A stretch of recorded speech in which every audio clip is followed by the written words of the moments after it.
guys that are accustomed to playing the big-time minutes. But when you have someone like Zakai Ziegler that fouls out, does that sparingly, by the way. When you have Jamon Mashack, foul trouble, Chaz Anier fouls out, you have the emergence of someone like a Bishop Boswell, gaining just an outstanding collective effort from the Tennessee basketball team. Top-ranked Vols home now for the next 3 non-conference at home to close 2024. And they've got a Western Carolina team, very new-look Catamount bunch. They have played a tough schedule, and they add to that strength of schedule here on the road against number 1.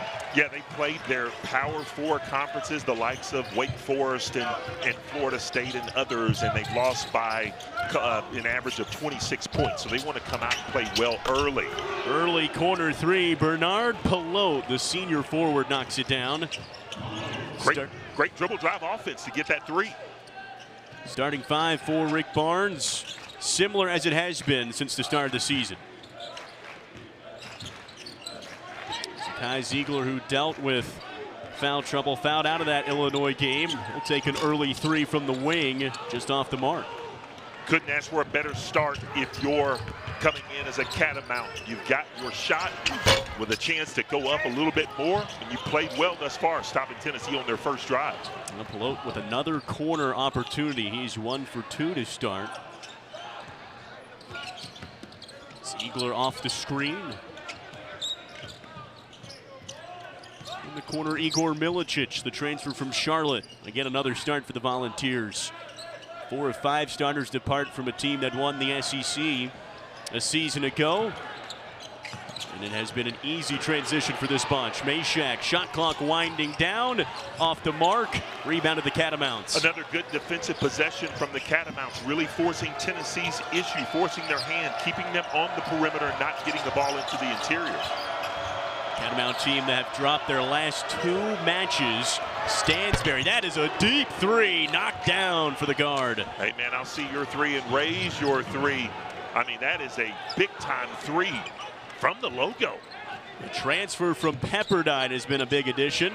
Milicic trying to respond.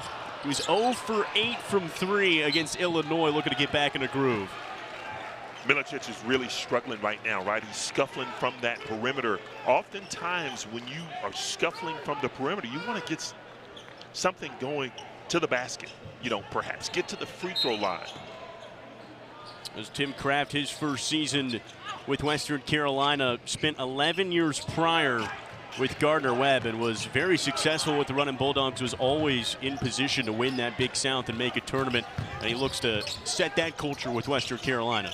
And he's going to do a great job of it because he's a great coach. Great offensive mind. They're going to get up and down the floor. Most of all, Andy, they're going to compete. It has been all 3-point attempts here in the early going for Western Carolina. They're cashing in on a pair already. Now Pelote the steal, but Igor Milicic hustle block on the other end. Great play by Igor, not giving up on that. Okpara strong the other way and 1. Big early sequence for the Vols.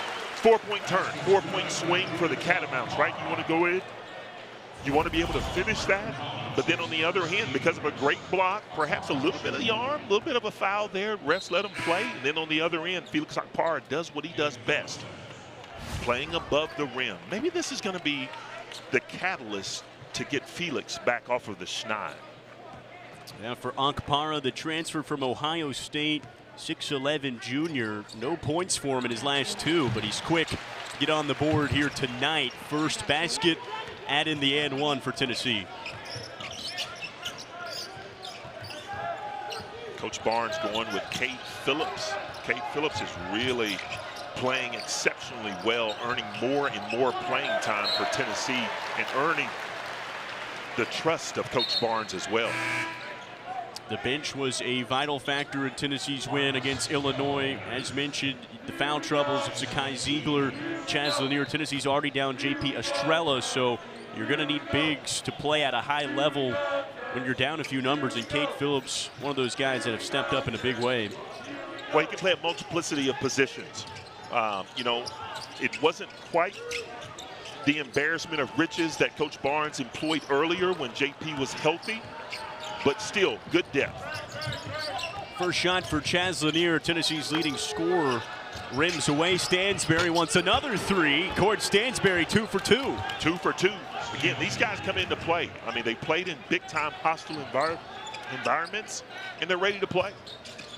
This is the Fourth Road Power 6 Conference matchup for Western Carolina just early in their season. There's the lob for Okpara. Throws it down. Ziegler the feed. Great feed from Ziegler to Felix Okpara, going above the rim, pulling that one down. Okpara with the first 5 for Tennessee. Ziegler, one of the best passers in the nation, loves that lob to Okpara. 3 on the other end again for the Catamounts. They have made their living from behind the arc so far. Yeah, all of their shots coming from beyond the arc, with the exception of the one that got blocked at the 10. Stansberry feeling it that time. Well off the mark. His first miss. Tennessee down 4 early. Mashack wants a 3. That's in. Really worked on his craft. You know, we've talked about the fact that Mashack took some 30,000 and made 30,000 jumpers over the summer, and that's what makes him so special. Not just a defensive stalwart, but man, he can shoot it as well. Nice Emery. First mid-range that Western Carolina has attempted in a huge offensive board. Brought down from Marcus Kell, keeps possession alive. Ziegler, too tough, takes it away. Lanier, way deep. The kid can flat out shoot it, man. When you're in a transition type situation for defense, there's several people on this floor, man, that you got to find right away, and Chaz Lanier is one of them. Another 3, Western Carolina, this one off the mark. Tennessee has their first lead. Lanier, his first made basket. He wants another. Oh, yes. As I just said, you got to mark someone, man, and that someone is Chaz Lanier. You got to make sure you close out. His 38th and 39th made threes on the year. That leads the SEC, one of the best shooters in the conference and in the nation. That's Kell, another 3. Catamounts firing at will, but another offensive board. This game has great flow. If you're Coach Kraft, you got to be very, very happy with the product that you've seen on the floor thus far. Up-tempo start. Highland, well contested 3 off the mark. Lanier is hot.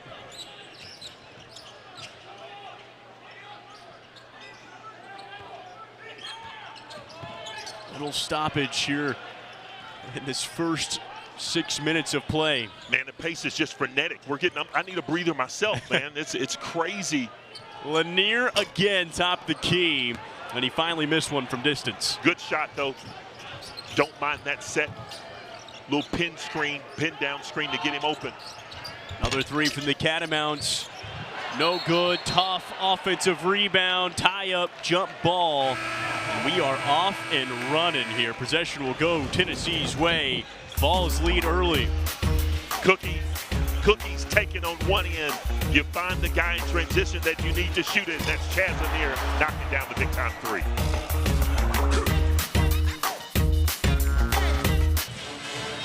Tennessee on 11-0 run here early, coming off a big win against Illinois. Tie game, 5 seconds left. They needed to draw up one play, and Jordan Gainey executed. Our third member, Sarah Detweiler, has more on the background of that play.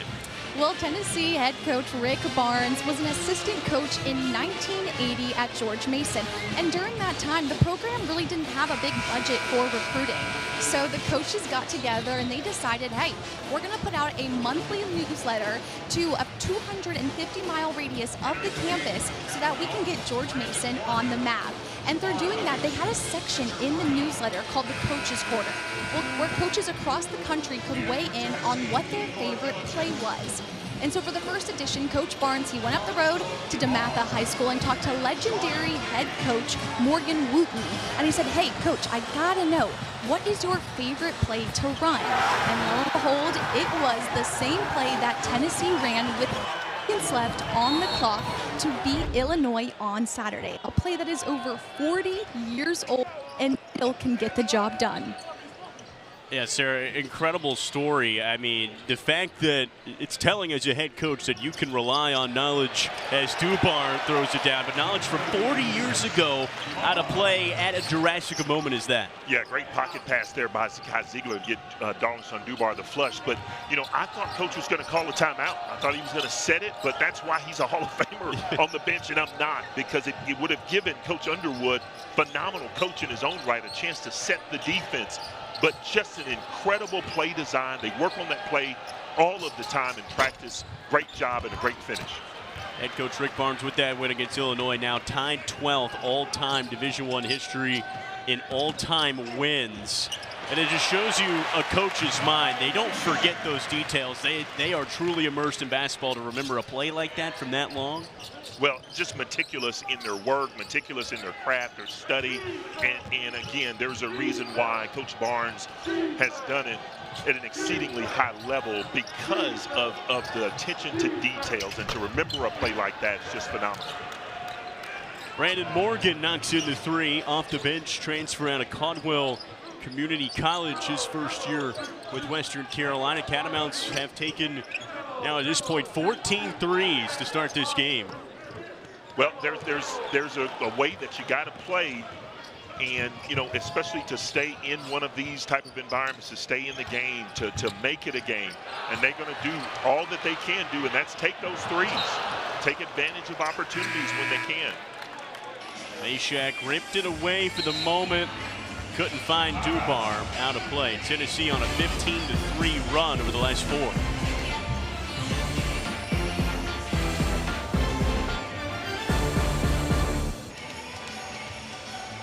Welcome back into the Food City Center. We got to catch up with Coach Gainey at Shoot Around today, and he was saying, you know, my son, having him, you know, I miss out on a lot of stuff, because when he is, you know, on the road playing his own basketball games and I have to coach, I'm not able to be present with him. He recalled a story about when he was a junior at Southern California upstate. He said, you know, he had a banker buzzer beater three to send the big conference championship game into the semifinals for his team.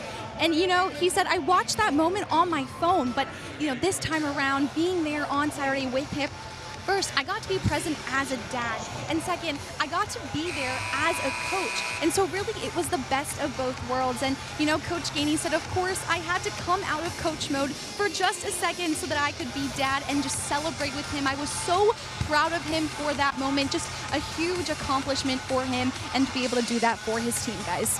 Yeah, just such a rare thing to be able to coach your son at this level in some regard, and then to witness him have a moment like that, it's so special. Special moment for that young man, and he deserves it. He's worked his rear end off to carve out some playing time. He's earned the trust of Coach Barnes, and obviously his father, who's a great coach in his own right. So, you know, to be able to share that moment, the game-winning bucket on the road in a hostile environment, incredible. And Steve, not only was it the game-winning layup, but just a fantastic second-half performance. He had 18 of his game-high 23 points in the final 14 minutes of that win. When the chips were down, you count on certain individuals that have been there before, right? They've been through the wars. They've been through the battles on the road with this Tennessee basketball team, and that means that you can count on him because he has shown that he can produce in those type of environments. And there's his dad, Justin Gainey, associate head coach, had a head start on Jordan coming to Tennessee. Obviously, he was a standout at NC State as a player and has a bright future as a coach, a future head coach, as a lot of assistants under Rick Barnes have grown to become. But so special to get to spend these last 2 years with your son and watch him grow as a player, because you mentioned it, just the confidence that Jordan Gainey plays with now compared to last year, it feels light years of a difference. He is a special individual on the court and off the court as well. Speaking of Justin Gainey, great, bright young mind as the Catamounts get another offensive rebound. You know, that's one of the things that they've done very, very well tonight is they've limited Tennessee's second chance opportunities. Tennessee doesn't have an offensive rebound, and the Catamounts have several right now. Offensive foul on Jamar Livingston will send it back the other way. Yet 5 offensive rebounds already for Western Carolina. They lost in their last matchup to UNC Asheville on Saturday, but Steve, they had 11 offensive rebounds in that one. It provided some second chance opportunities. Gives yourself a spark. And again, when you come into this environment, you're playing the #1 team in the country on their home floor. It's the little things that you've got to continue to do to stay in the ball game and give yourselves a chance to win. Yeah, the scouting report anytime you play this Tennessee team is it's going to be physical on both ends. One, it's a talented group of offensive players. You've got one of the best scorers in the nation in Chaz Lanier, one of the best point guards in the nation, but Tennessee's going to bring it defensively, so you have to be ready for a battle on both ends. And Coach Kraft, he has gotten his guys together. They drove in today. They didn't stay the night in Knoxville. You often wonder, how tough is that going to be on your team to come into this environment and play the day of? But, man, they have really acquitted themselves very well thus far early on in this ball game. And this is a brand new Western Carolina team. Like a lot of teams in college basketball these days, you deal with the transfer portal. You deal with guys who've been with the program for a while, maybe took that 5th year starting to leak out of the program. But this is a true team that they only returned 4 guys from the team last year, only 1 that got floor minutes. So this is a whole new deal for a lot of these players. And Andy, that's not atypical for college basketball now, right? Because you have guys that are transferring left and right, changing at the drop of a hat. But it's how quickly can you get guys to buy in, assimilate and acclimate, and he's done a wonderful job of getting his guys to buy in. Yeah, Coach Kraft feels like this team has the ability, maturity to continue to grow. You got SoCon play on the horizon, trying to close out non-conference play. Dubar gives it away. Ice Emery will take him on at the rim and draw some contact on the floor. Right idea by Darlington Dubar, just dropping it off. He could have taken the shot, elected to pass it up, turned it over, but then he hustled back, picked up a foul on the other end. And Dubar missed some time early in the season. Was in concussion protocol, was cleared just the day before the Illinois game, but provided some very valuable minutes in that one. 5 crucial points, a deep 3, and a big floater when Tennessee was down 6. Well, Darlington Dubar, for all intents and purposes, this is his coming out party on Rocky Top. Tennessee really hadn't seen him play much because he had the coming out party in the Bahamas and played so well the other day in Champaign. Ball deflects off Lanier, and that'll be over and back. Turnover from Tennessee. Really like the way the Catamounts are playing, man. They're playing a physical style, aggression style basketball on the defensive end, forcing guys to run off of those screens a little bit further off of the shoulder than Tennessee anticipates or is accustomed to doing. That's a 5th turnover for Tennessee. A little over 10 minutes into this one. They had 6 turnovers against Illinois, but Steve, 5 of those 6 came within the first 12 minutes of that Illinois game. They really did a good job of settling in terms of taking care of the ball in that hostile environment. Well, Tennessee got punched in the mouth early. You and I talked off air, but they hadn't really trailed until that Illinois game. Yeah, Tennessee too, I think going into that game, it had only been about 8 minutes of deficit time. They had comfortably cruised in most of their non-conference games, and they'd played good teams. This is a #1 team for a reason. As Ziegler fires the 3. Always good, though, to feel uncomfortable at a part in the season before you get to conference play. And if truth be told, I think Coach Barnes would relish that. His teams get punched in the mouth just a little bit, get tested, and know that you'll be prepared to play in a very tough Southeastern Conference. Not much room to breathe for Gainey. Fires the 3. Cade Phillips, huge rebound. Back out Ziegler. No good, but another offensive board. The ball's hitting the glass. Yeah, as soon as we say the Vols hadn't had any offensive rebounds, they've got 5 in a row. Heavy screen from Phillips. Lanier with the jumper. If you're the Catamounts, you can't have that. I mean, you've done your job initially, getting them to miss the jumpers. You've got to be able to corral the rebound and get it going towards the other end. 3 rims away, Pelote offensive board. Good offensive rebounding from both sides now, and a 3 for Bernard Pelote. Great looking offensive rebound and a 3 from Pelote. That's what they needed. Western Carolina needed that one badly. Tennessee was on a 19-3 run. Great dish inside, Gainey the smooth touch. Great pass, great curl screen by Jordan Gainey. Great vision. Illinois did a good job of making Tennessee uncomfortable moving the ball around. Tennessee at its best when they get the ball movement going, one of the best assist rate teams in the nation.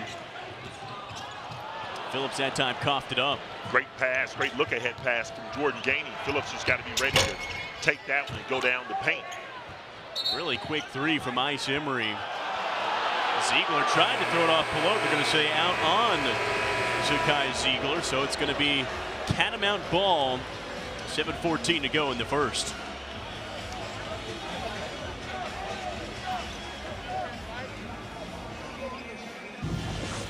Chaz Lanier doing his thing to start this game. Got a team high 8 points, 2 from 3. Flamethrower activated. Chaz Lanier. And it's such a smooth and a sweet and an effortless jumper, Andy. He just strokes it. I mean, in more times than not, he gets his feet right, gets the arm ankle, and just follows through. It's just a phenomenal shot. And the big question mark for Tennessee is how do you replace the offensive production that Dalton Knecht brought, SEC Player of the Year, All-American Dalton Knecht brought a season ago. I don't think you can replace a guy like Knecht, but Chaz Lanier, his numbers looking very similar to Knecht's first 10 from last year. Knecht 4, man, made a huge splash here on Rocky Top. And Chaz Lanier is just following in those footsteps, coming from Northern Florida, shoots the ball well, getting better defensively. And I'm telling you, people here on Rocky Top are going to love him for the remainder of this year. Like Tennessee has always been staple for defense under Rick Barnes. A lot of times you felt like that dynamic scorer maybe was what was missing from some of those defensive ability teams. Dalton Knecht really changed the way that team played last season, and now it feels like Tennessee has multiple guys that can be the guy on any given night, but the way Lanier plays is so smooth, and he can do a lot of the same things Knecht can do. And it becomes a transfer portal destination. Guys want to be coached hard. They know that Coach Barnes is a Hall of Fame type coach, and they want to learn to play defense. They want to get better in the little things with the game. You need to look no further than Dalton Knecht, and now you're watching Chaz Lanier do the same thing. Mashak's wide open off the feed from Lanier, no good. I mean, how incredible of a sell it is. You got guys in the portal say, hey, we got a guy like Dalton Knecht, virtually unheard of. We made him an All-American first-round draft pick. He's playing with LeBron James. Playing with LeBron James and playing exceedingly well for the Los Angeles Lakers. Western Carolina, 1 of their last 12 from the floor. They came out hot from 3. They have fallen cold since. Ziegler can't grab one from the wing on the other end. Both teams are frigid. I know the weather isn't quite as frigid on the outside right now, but man, it's kind of leaked in here. Both teams cooled off. Both teams under 30% from the three-point line here late in the first half. Pelote, an effort inside. Western Carolina maybe trying to feed it in the interior now that the three's gone cold. Here's Gainey the other way. Wow, what an effort to learn 2 shots. I really like Gainey when he does that, right? He's got that aggression and he's going to the basket with authority. Whether you finish or not, you know, that's kind of irrelevant, because when you're someone of his stature, people are going to challenge you.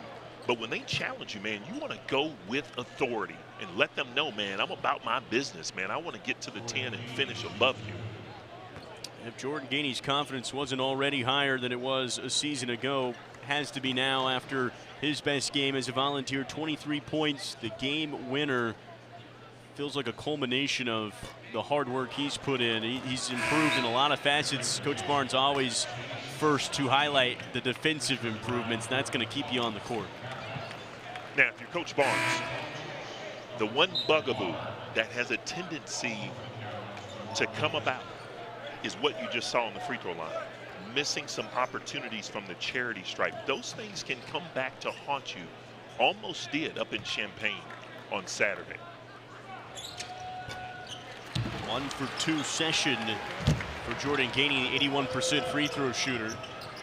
Volunteers by 10. Tennessee at one point down 9-3.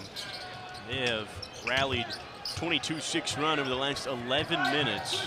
As mentioned, Western Carolina has grown cold from the three-point line.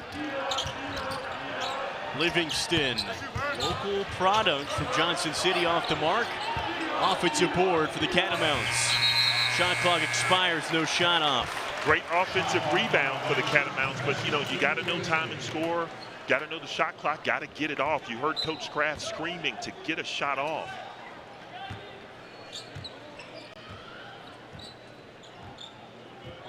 Offensive rebound number 9 for Western Carolina. It's 9 offensive rebounds to Tennessee's 4. An impressive start on the glass for the Catamounts. Gainey, jumper, smooth. Pure. That's the little subtleties of today's game that are missing, in my opinion. Just getting to the elbow, getting to that nail, and being able to knock down a mid-range jumper.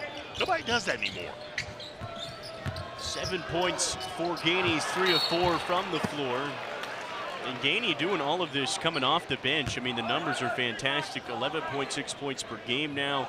26 minutes all off the bench. And Coach Barnes said, he's a starter.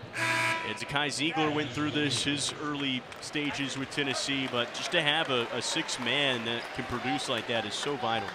Well, not only can he produce, but he can play multiple positions. He can run the point. I think it surprised Coach Underwood in Illinois just a little bit with the amount of belief that Coach Barnes had in Gainey to run the point guard position. Brandon Morgan having to fire it up at the shot clock. Tennessee defensively has been really impressive here in this first half. Dubar in the lane, the floater. Really like Darlington Dubar's game. He can get to the rim. He's broad shoulder strong, can absorb the contact and finish above. 4 points for Dubar. He's 2 of 2 from the floor. Tennessee now on a 7-0 run. Catamounts need a bucket here. Morgan on the catch, he fires, and it rims away. Tennessee quickly the other end. Lanier throws it down. What a dime from Zakai Ziegler. Jazz Lanier running the floor and gets rewarded going up for the flush. Great vision from the point guard, the general, Zakai Ziegler.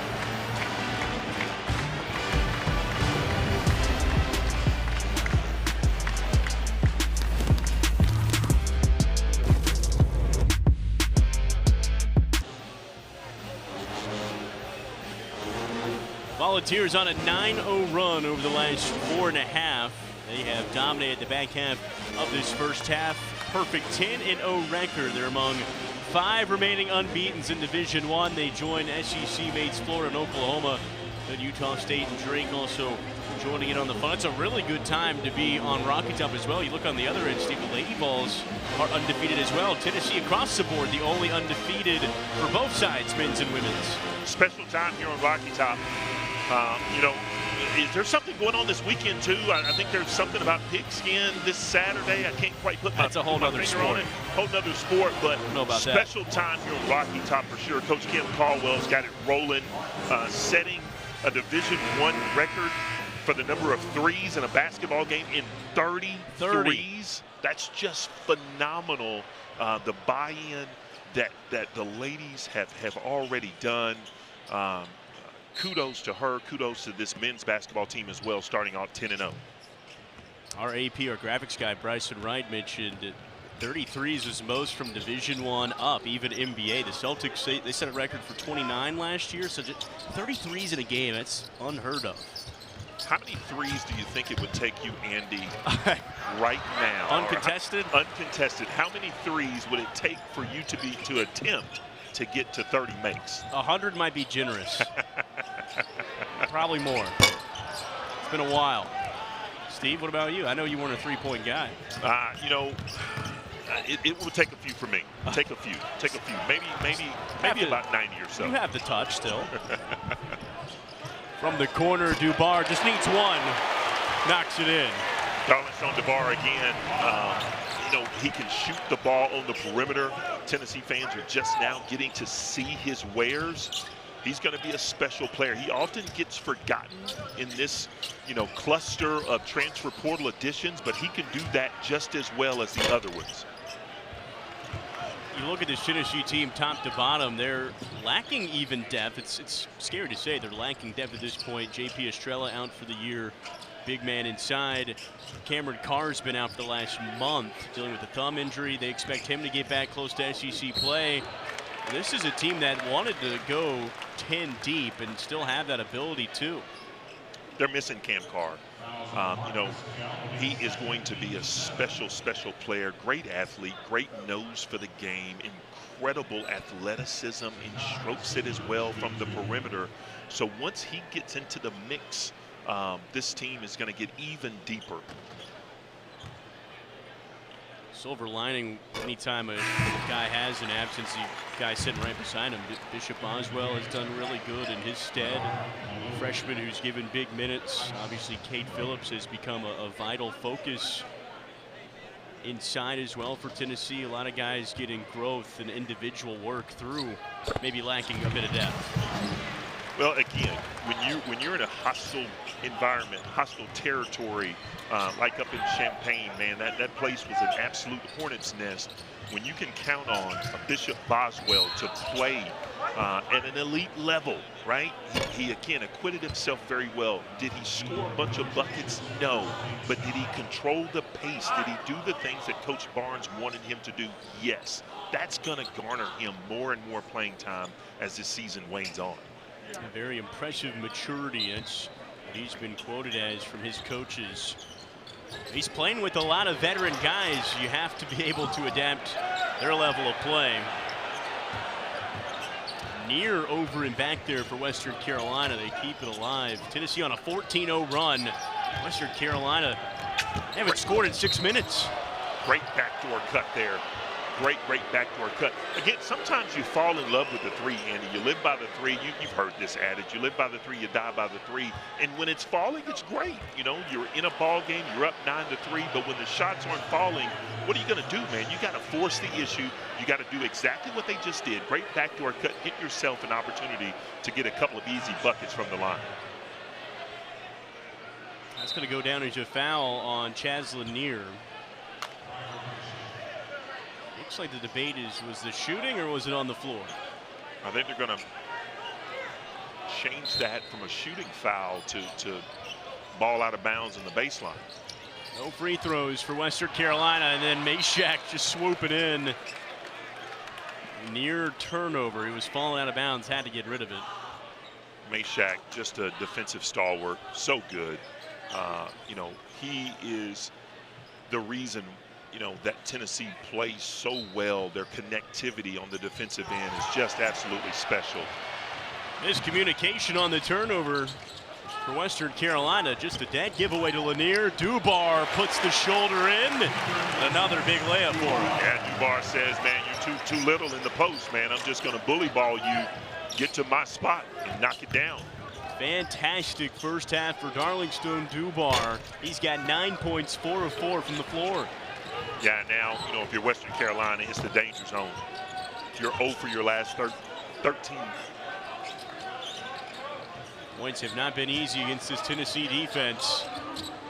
Dubar, Milicic inside, ISO'd. No one around him. One-on-one, can't finish. McKee held strong. Probably could have gone a little bit stronger. Mashack again. One of the best defenders in the nation. Rips another steal, that's his third. Tennessee keeps track of deflections, and right now, I mean, they're on pace because, guys like Jahmai Mashack that have gotten their fingertips on a multiplicity of balls here, especially here early on in the first half. Western Carolina will try to settle things down. Shot clock is off. You've got the last shot before the half. And Mashack was slow to get up, so we'll stop play. Definitely an injury that Tennessee can ill afford. Mashack, maybe a stinger. It's that upper right leg is what he was looking at on the floor. We'll step aside for the moment. He's one of the toughest in the nation. We'll step aside for the remaining seconds of this first half. Catamounts last shot. They haven't scored in 7 minutes, 42 seconds. We'll take the last shot of the half. Pelote working on Dubar. No good from the free throw line. Ziegler maybe one. He doesn't have enough. A strong close the first half for Tennessee. They ended on a 16-0 run. Strong close for Tennessee and a nightmare finish for Western Carolina, going almost 8 minutes without scoring. That is not a good recipe to come out of here with an upset. Sarah Detweiler is with Coach Rick Barnes. Coach, a dominant way to end the half, going on a 16-0 run. What did you see out of your guys there? Well, I thought they really came out and played really hard. I thought they played harder, more physical. I thought we were very sloppy, guys not trying to make plays on the ball. But they made 5 threes. That's the only way they scored. But we just weren't very good. But give them a lot of credit because they're really well coached and just really disappointed in our front line. Darlington Dubar already with 9 points early in this game. How have you seen him start to get really comfortable in this one? Well, he's been the one bright spot on the front line. He's tried to do what we've asked him to do. The other guys haven't given us anything. Thank you, Coach. Coach Barnes at the end of a solid first half 16-0 run, obviously once more out of his guys, but it's all Tennessee as the #1 team in the nation returns home.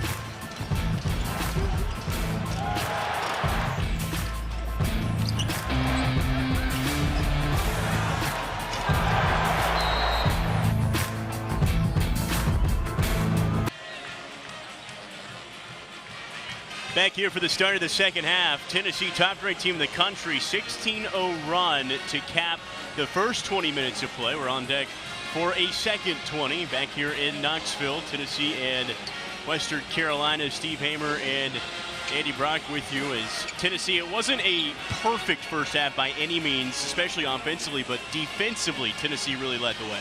Elite defense, right?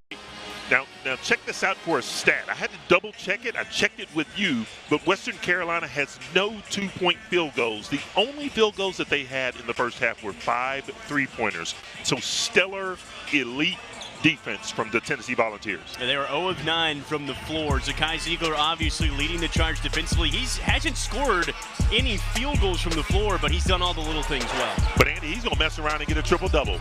I mean, career high with 10 rebounds. He's assisting again, as he always does. So he's got 6 assists, 10 rebounds, and the scoring will come. But as long as he's doing right there what he does best, giving out dimes, I think Coach Barnes is going to be pleased with the effort from tonight. Yeah, Coach Barnes was very pleased. He told Sarah that Darlington Dubar really has been the guy who's done the things right offensively. Yeah, you know, he has not been very happy with Tennessee's front line, and Darlington Dubar has been that shining light for them because he's come out ready to play. Sarah's got the Catamounts head coach Tim Kraft. Coach, a scoring drought to end that first half. How do you spark some offense in the second half? Yeah, we got to try to get more paint touches. You know, a lot of three-point attempts for us, 28, didn't shoot it good. Got to try to get some paint touches, get to the basket. Thanks so much, Coach. Thanks. It's Tim Kraft, his first season at Western Carolina, again trying to ignite his team, but back-to-back losses for the Catamounts. But again, he feels like this group on the verge of growth and development. This is obviously a really tough environment. And again, this is a Western Carolina team. They've had a tough schedule, but Tennessee, one of the best defensive teams in the nation, they're seeing it right now. Well, from his lips to your ears as an audience, 28 threes in 20 minutes of basketball in the first half is a lot of threes. Great when they're falling, not good when they're not. And that really led to Tennessee getting out in transition, getting some easy buckets, and extending this lead. And now, you know, your deficit is at 23 right now. But if you're Coach Kraft, your basketball team has to come out, whatever it takes, and win this first 4 minutes. It's critical not to let Tennessee extend this lead and get out and run even more, or this could be put to bed pretty quickly. Offensively, not Tennessee's best first half. What do you want to see from them in the second to look a bit more smooth? I want to see some inside play. I'm a little selfish, you know. I'm 7 feet tall. I'm a big guy, man. I want Tennessee to play inside out. I'd like to see Igor get going. He's still scuffling just a little bit. I'd like to see the big guy Felix Okpara, you know, get his mitts on the on the ball in the paint and turn around and score at will. That'll give them some confidence and get them rolling, and I think it'll help Tennessee basketball. Now, Okpara had the team's first 5 points. No action offensively since that start, and Milicic, as you mentioned, had no points. It's Tennessee's second leading scorer on the team. Fresh 20 in the second half. Again, Tennessee still working on a run, so the Catamounts trying to buy a bucket. Again, nothing on the inside. They're 0 of 10 from 2. And you have to have those. That's a great backdoor cut, great set coming out of halftime. But you got to be able to finish those. Those are bunnies at the rim. You got to play through the contact and be able to knock that down. Now on the inside is Igor, bumped into Emery on the floor.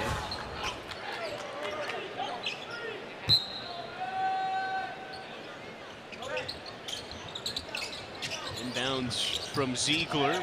Tennessee will send up their offense for the second half. Zakai from the corner, still can't buy a bucket from the floor. He's now 0 of 6. Yeah, he just needs to see something go through the basket.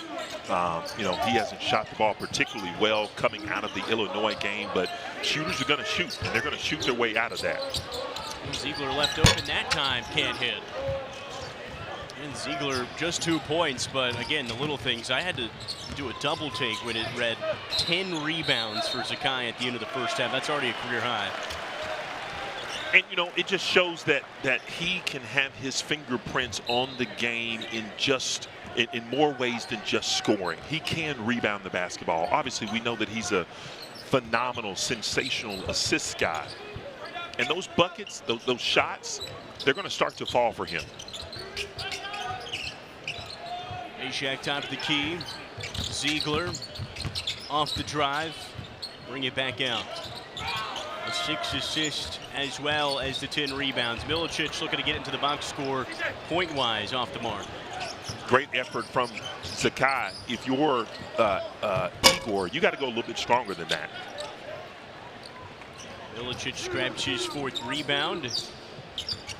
Milicic played a season-high 37 minutes against Illinois. Ziegler again off the mark. Okpara, strong board, tried to cram it home. I don't mind that. You know, he tried to flush that off that offensive rebound. Either team has gotten a point here in the second half. Collision inside.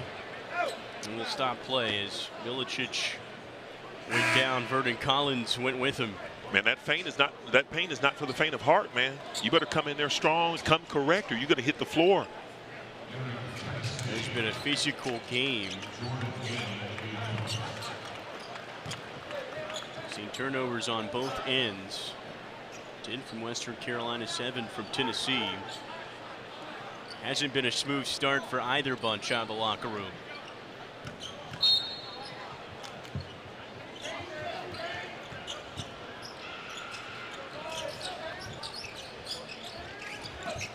And trying to work inside, but it's just been a no entry for Western Carolina in the paint. Lanier, other end. He'll get things going. So that's a double whammy for Western Carolina. You miss an opportunity on another backdoor cut, and then you don't mark the guy that you need to mark on the other end, and Chaz Lanier, he knocks down a 3. Finally, a 2-point basket for Western Carolina. That's Bernard Pelote, the lone returner who had minutes last season for the Catamounts. They got to have more from Pelote. But again, as Coach said it at halftime, you got to get some touches in the paint. Strong rebound, Okpara. And he's got his 7th point of this matchup. Felix Okpara just being relentless on the defensive and the offensive glass leads to an easy 2. You felt like coming into this that this was going to be the game for Okpara to get back in a rhythm of things. Hit 2 off nights in terms of production offensively last week. Well, this is what you do right here. When you're really scuffling to put the ball in the basket, you're not catching the ball cleanly, you do the little things. And this is going to be, I figured, was going to be a get back right game for Felix Okpara. Okpara has played high level with Ohio State, one of their top interior guys last season, but this Tennessee team is about to go through a gauntlet he hasn't seen before. A lot of these guys haven't seen before with how good the SEC is. Well, the SEC having 5 of the top 7 basketball teams in the latest AP poll. Great feed from Cade Phillips and Lanier. The smooth touch off the glass. The chemistry with Cade Phillips, knowing that Chaz Lanier was going to go back to her and give him that pass. Lanier's got 15. He averages a little over 18, and he's been really good again tonight. I mean, you look at this replay. This is just knowing your teammate, setting him up, going one way, going the other. Chaz Lanier finishing with the left hand. That was spectacular. Fantastic feed from the sophomore Cade Phillips, who has really increased his time in production in his second year. 17 minutes a game. This is his 11th game off the bench for Tennessee. And he's going to garner more and more playing time from Coach Barnes. He's proving that he can score, he can defend, he can rebound. Okpara heavily contested it, wound up to Phillips. Oh, by the way, he can finish above the rim, too. He's had a couple highlight dunks this year already. Ball on the court. Here comes Tennessee. Mashack the other way. Sends it up. Lanier. Smooth layup. Unselfish basketball. A defensive stop on one end leads to an easy transition basket from Chaz Lanier. Tennessee really imposing their will on the Catamounts early on in the second half.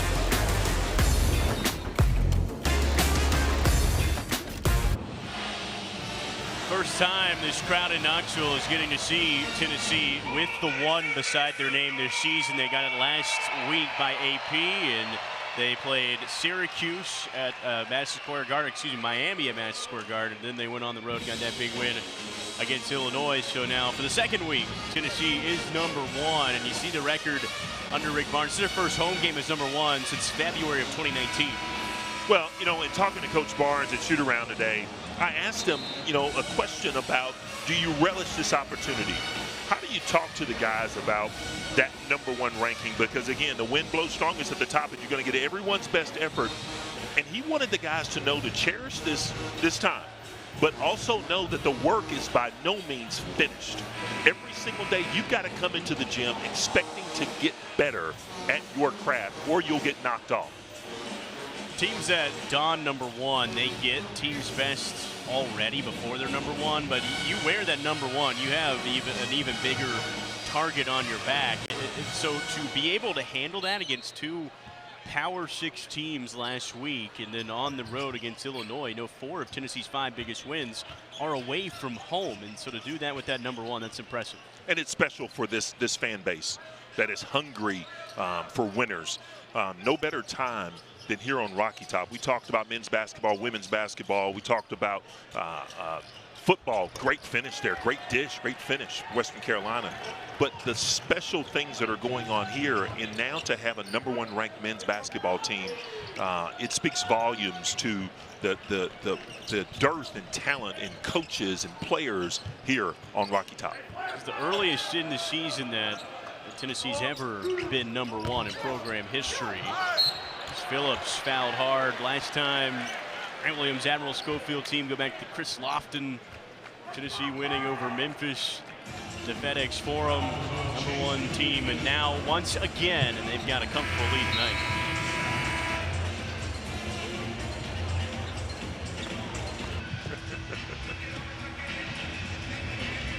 Tennessee by 30. #1 team in the country. They sit at 10-0.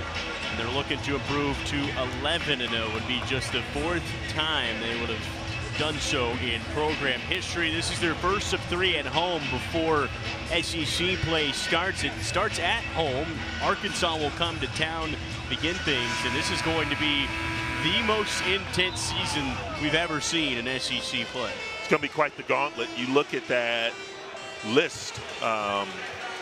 that is just littered with SEC teams in the AP Top 25. According to Joe Lunardi, if the season ended today, there'd be some 13 teams that would make the big dance. In my time of watching basketball, I don't ever remember one conference being as dominant over the other power conferences as the SEC is right now. Yeah, Sarah Detweiler is going to help us quantify the magnitude of SEC this season. Well, when we talked to Coach Barnes, he said what this league has done across the board up until this point, it's been historic. He said, I can't imagine it ever being a better preseason run from any league in a long time with what the SEC has done. As you both know, Coach Barnes, he doesn't really have a lot of free time during this time of the year, but based on the games he has watched, he said, I've been impressed with every single one of the teams in our league. What they're doing right now, it's really phenomenal. Good pick from Phillips. Para. Oh my goodness, big man to big man. Who put the trampoline down there, Andy? His head was all the way at the rim. And a great steal from Phillips, handled the ball. And he's been on the other end of some lobs. That time he dished up his teammate. Cade Phillips is just getting better and better and better. Ashak can't hit. Tennessee gets it back. Ziegler off the mark again. Yeah, the crowd is just willing for that ball to go in for Zakai Ziegler, and he's pressing just a little bit right now. Just needs to relax. Go back to that shooting form. And a foul called.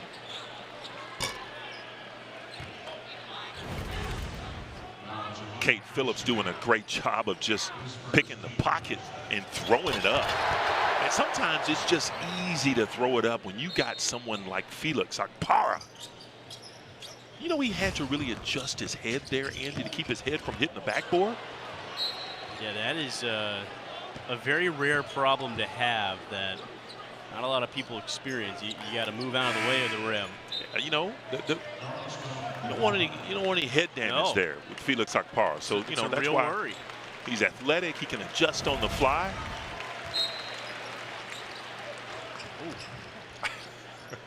I mean, he flies high on the defensive end as well. He's been one of the best shot blockers in the nation for the last 2 years. And that's what he's known for. You know, he is a stalwart on the defensive end in terms of blocking shots. As Gainey gets a piece of a block there. This is what Tennessee does night in and night out, man. They just hang their hats on the defensive end, just making it very, very tough for opponents to score. And it just becomes a nightmare. Yeah, this is an all-time defensive effort so far. Tennessee, they have forced 15 turnovers, almost more than Western Carolina has points. 4 points in the second half for the first 6 minutes and 20 seconds of the second half. Dubar hits Phillips, who was on a knee. Somehow the possession stays alive. Ziegler. Backdoor find, Dubar fumbled it out of play. Really good backdoor find by Zakai Ziegler. Darlington just couldn't get his hands on it. But you got to think, Andy, Tennessee is doing this tonight. They haven't played exceptional basketball. Hadn't shot the ball from the perimeter very well. But again, what they do is they play lockdown defense, and it leads to transition buckets, and it opens up everything else. Again, Tennessee gets a hand on the pass. 3-on-2. Ziegler, Dubar. Another oop for the Volunteers. And another assist for Zakai Ziegler, man. I'm telling you, he's going to mess around and get a triple-double tonight. The scoring is going to come, but he's just a willing passer. 7th assist for Ziegler to match 10 rebounds. And another alley-oop. Just keeping his head up, knowing that you've got guys that can run the floor, that are athletic, that can finish above the rim. Another great dime from Zakai Ziegler.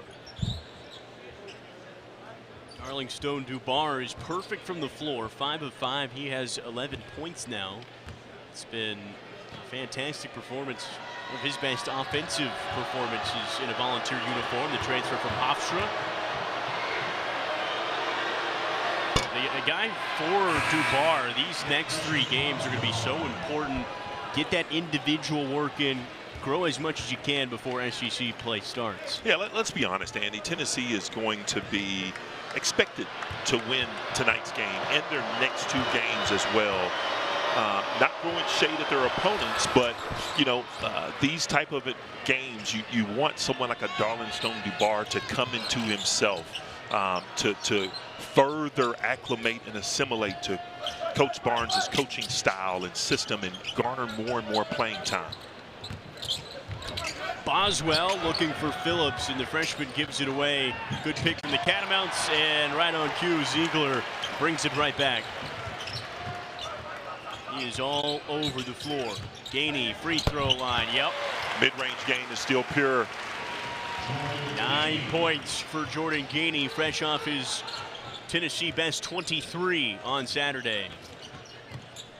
Still just 5 points for Western Carolina here in the second half. It has just been tough sledding for this Catamount offense. Well, they came out, again, at such a frenetic pace.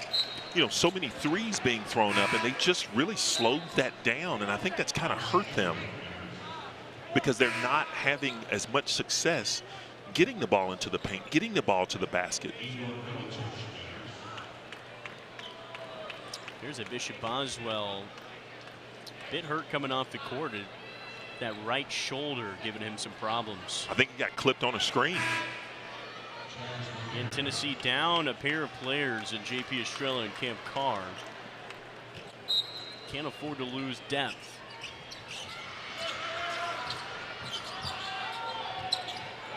Tennessee by 36. Defensively, again, just another strong output. Another turnover for Western Carolina. That's 18. It has been all Tennessee here in the second half.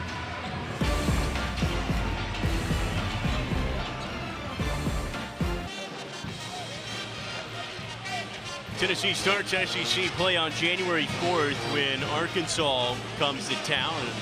Their first game of 2025. And again, as we were mentioning, the SEC is having a historic season. They're 143-20 in non-conference play. 5 teams in the top 7. It is unbelievable basketball from this conference right now.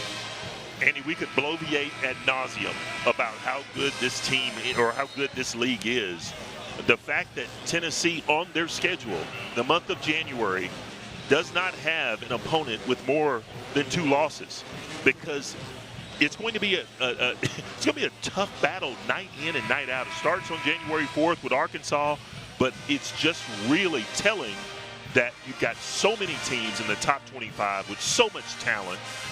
It's going to be a great year. And they have an over 600 win percentage in Quad 1 games in non-conference. The next conference doesn't even have above 350 win percentage, so they've SEC certainly been very battle tested. They've gotten big wins against other conferences.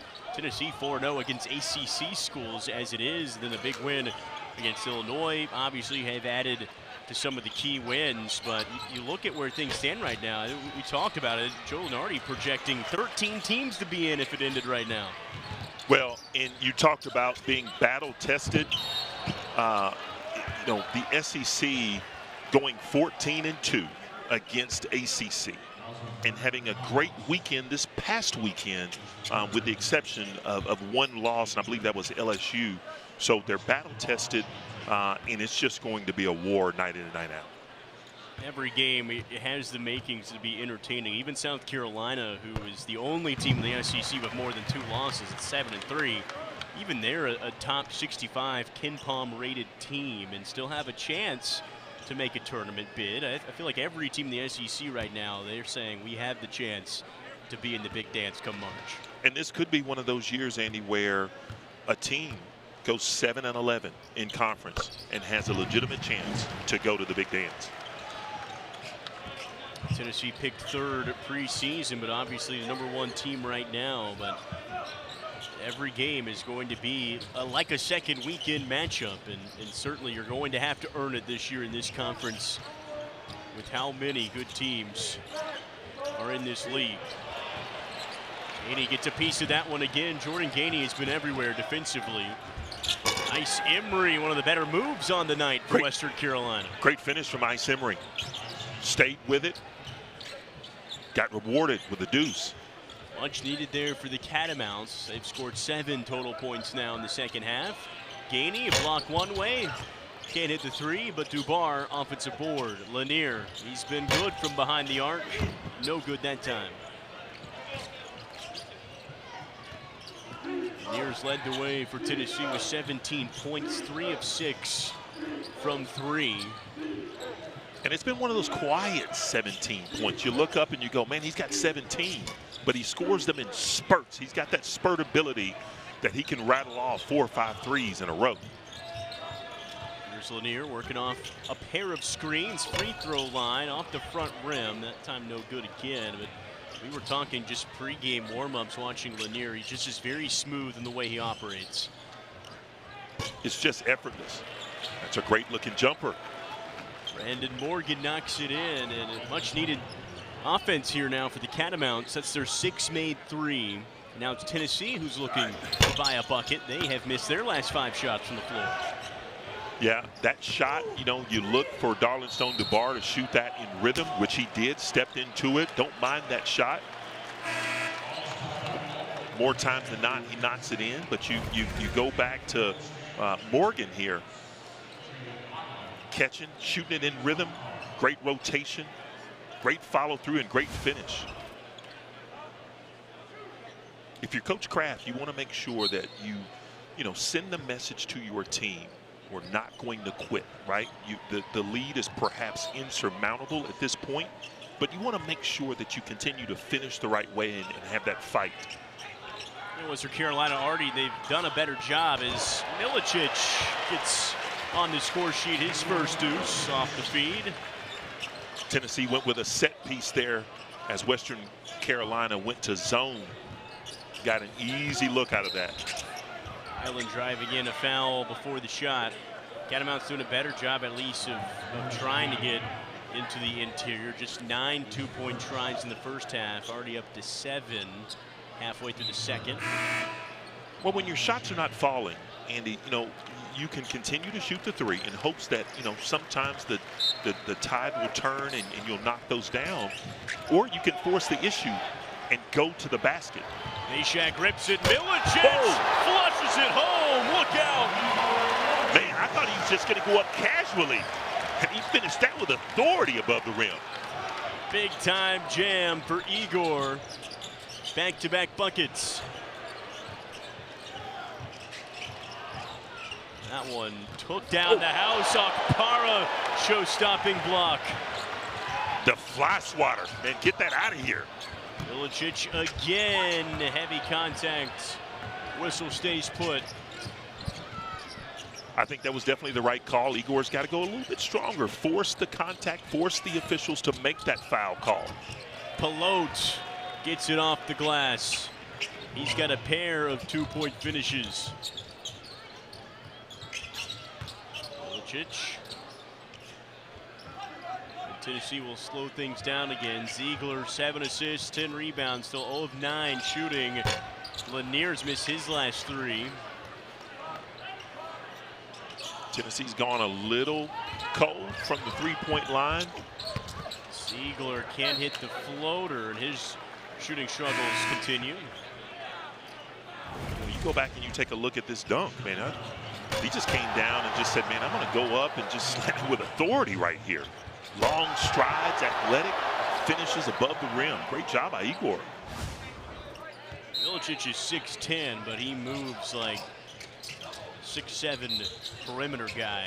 And that's just the versatility he adds. That's an offensive foul from Tennessee. We'll go the other way. And Coach Barnes has no complaints on that call.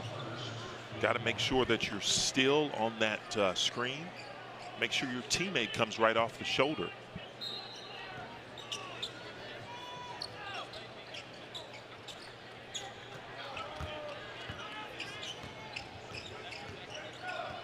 C.J. Highland, a freshman guard who's gotten good run time.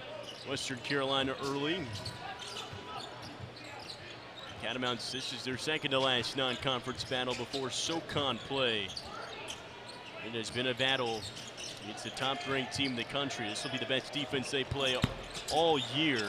That time way off to Mark Stansberry. Another good offensive board. No good.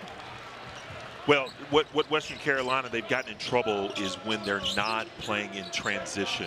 They're just finding a tough time as one finally goes down for Sky Ziegler. But they need to play with pace, push the effort. Ziegler finally gets the three-pointer to fall. He's up to 5 points.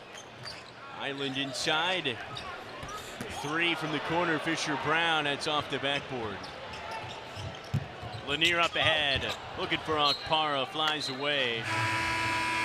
Tennessee trying to find an offensive groove here to close this ball game. Igor getting a bit of a rhythm. Yeah, somebody that's got into a groove right there. Igor Milicic, he can do that as good as anyone, finishing above the rim. Downtown Knoxville getting in the Christmas spirit. Holidays right around the corner. Both these teams still a pair of games before they can enjoy short break, but the fans obviously getting into the spirit. We got some Santa hats, some Tennessee Santa hats. They're looking a lot more festive than we are down here, Steve. Special time of year. You know, it's obviously my favorite time of the year, Andy. You know, there is the reason for the season. And, you know, when you look at the fact that you've got everything that's positive going on this campus, couple that with the holidays, it's a special time of year. Jordan Gainey, big answer after the break. That's his first 3. He's up to 12. Well, Tennessee will play a game next Monday night. That is December 23rd. That's about as close to Christmas Day as you can get. That we usually see in college basketball. That'll be a fun one. Holiday hoops, man. Yeah. What else you got to do, right? Your shopping should be done. Oh yeah. There's nothing but sports and maybe some family time here and there on that second day before. You can get together as a family and watch the game, right? Get together as a family and watch some great hoops as you look at Tennessee's upcoming schedule. You know, again, MTSU is going to pose a challenge. Norfolk State's going to come in here expecting to win, but then the gauntlet starts with Arkansas and at Florida and at Texas.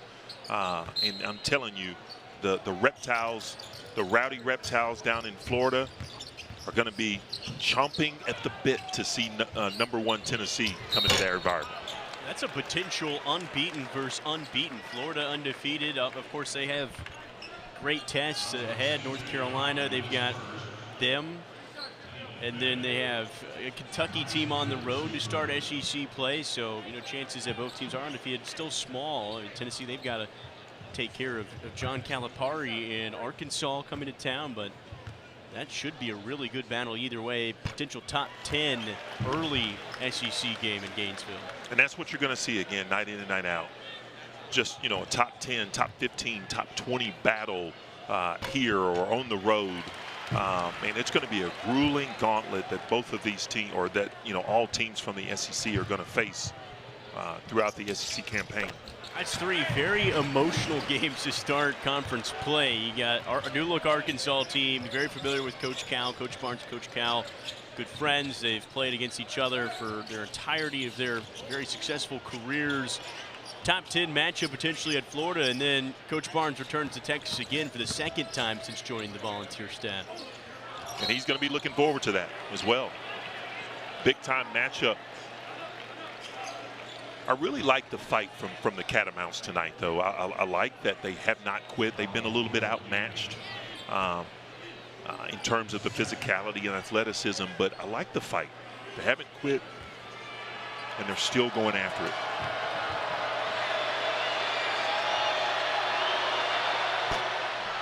SoCon play on the horizon, and then you're at Food City Center. You missed 2 free throws at this point in the game. That's a Chick-fil-A deal of some sort. Free Chick-fil-A. I think you'll see the revved up fans right here for this 2nd free throw attempt. Here we go. Got it. Wow. Ice cold in the veins. Wow. The booze rain down. Fun incentive here late in this ball game. We've seen that a couple of times on the home court. Missed the first one, you make the second one. A little bit more pressure maybe. Great move by Cade Phillips there. Cade Phillips establishing post position on that block, just turning around using that size to get up and go over it and finish. It's all Chaz Lanier around the back. Ball hits the deck. But another turnover for Western Carolina. That's 21 here in the game.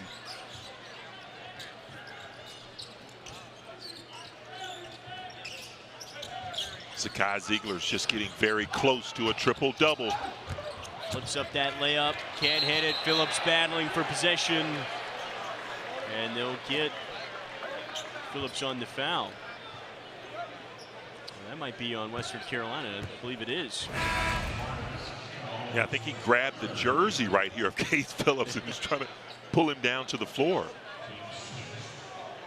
Yeah, we'll go on Kell, the Catamounts. Ziegler 8 points, 10 rebounds, and 9 assists. If you're keeping track at home.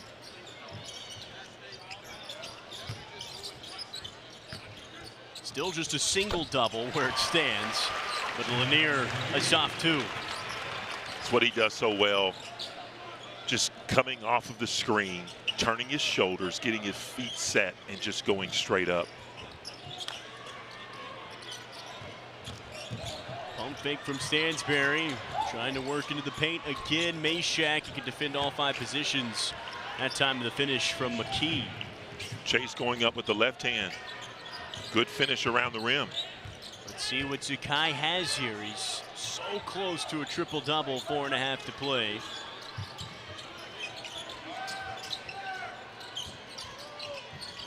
Here's Meshack off the feed from Lanier. Can't hit. Rebound, Western Carolina.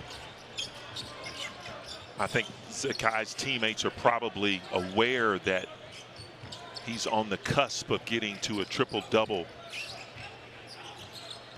It's a fascinating stat. Zakai, 10 rebounds in the first half. He hasn't had a single rebound here in the second. Phillips battling inside. In his mind, he's probably thinking, I don't need any more rebounds. I need to focus on assists and putting the ball in the basket. Let's see what Zakai has on this possession. Lanier looking for assist 10 off the front iron. Stansbury the other way. Catamounts.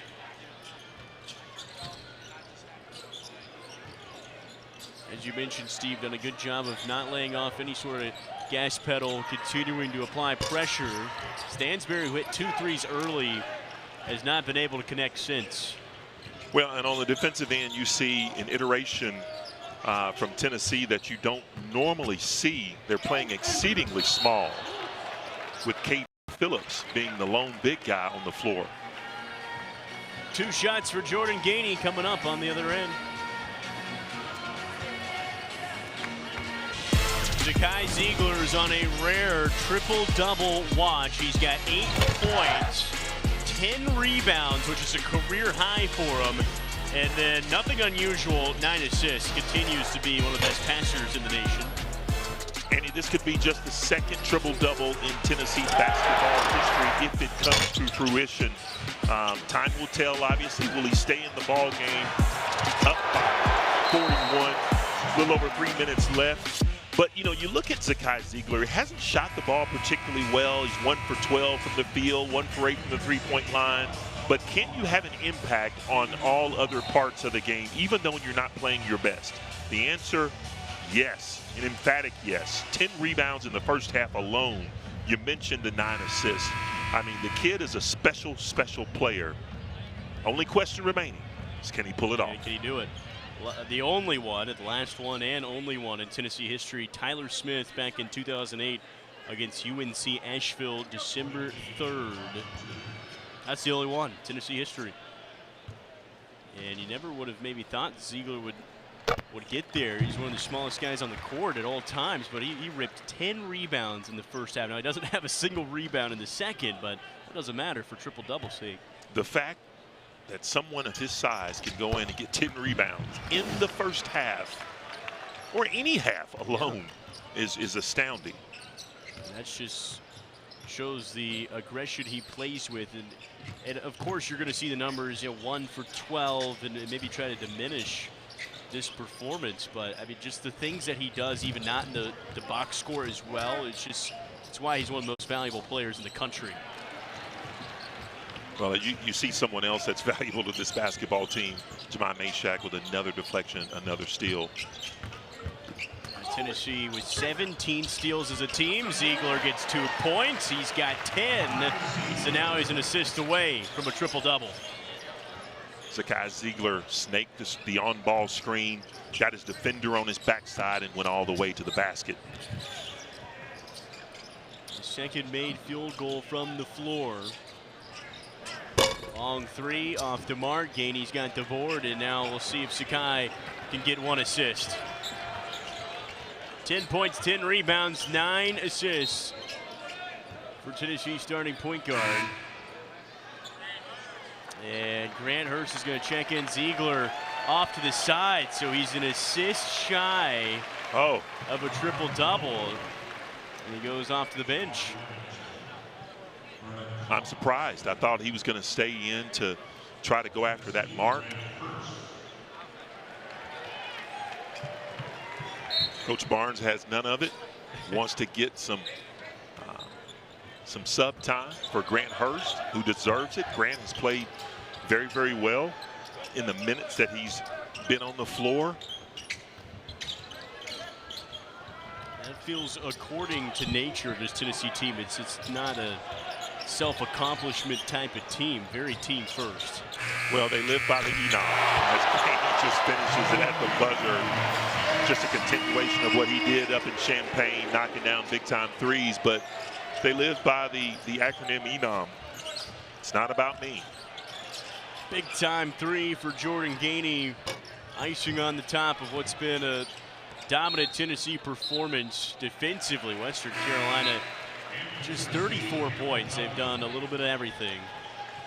And now the full bench will roll out for Rick Barnes and his crew. It's Campbell Duncan, the freshman out of Austin, Texas, is in. Gavin Paul, also a freshman from Austin, Texas, in the game.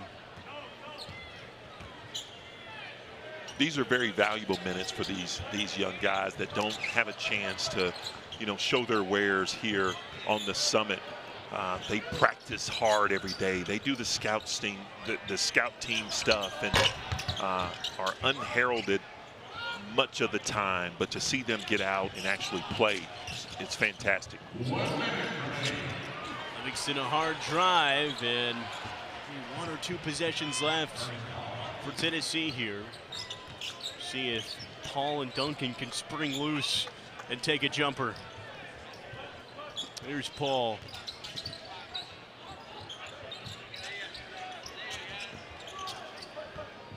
Gainey, free throw line, working it inside at the rim, and that is 2. Goaltending, Campbell Duncan in the score sheet. Look at that smile on Campbell Duncan's face, man. Good for that young man to be able to get into the scoring column. Albeit with the goaltending, it still counts nonetheless. First 2 for Duncan. He won't forget it. The freshmen, they're going to take a look at this. I mean, you feel like, come on. Yeah, don't you know who this kid is? Let's let him keep the 2, right? Officials got to do their job.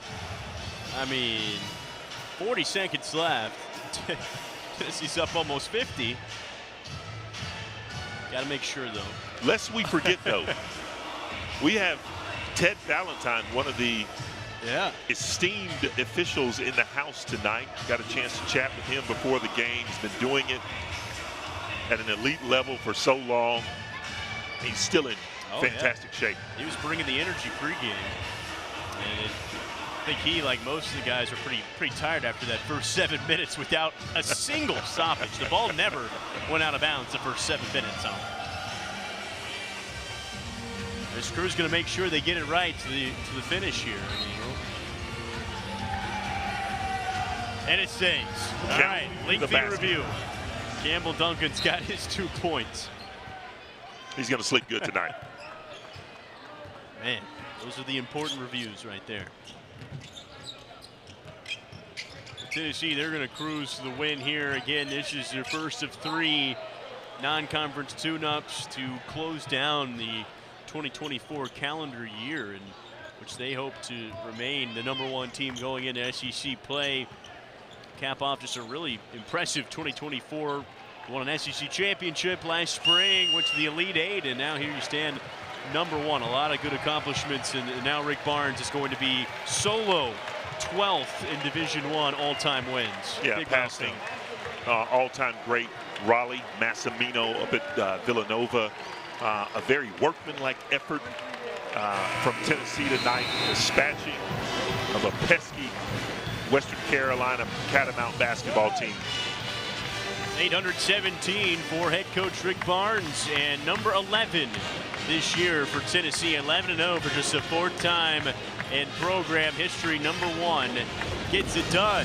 Good defense all around, and the offense was efficient as well for Tennessee as #1 team rolls. We say goodnight here from our SEC Network crew. Max Galpin was our director, Allison Paris, producer, Sarah Detweiler, Steve Hamer, Andy Brock, signing off from Knoxville.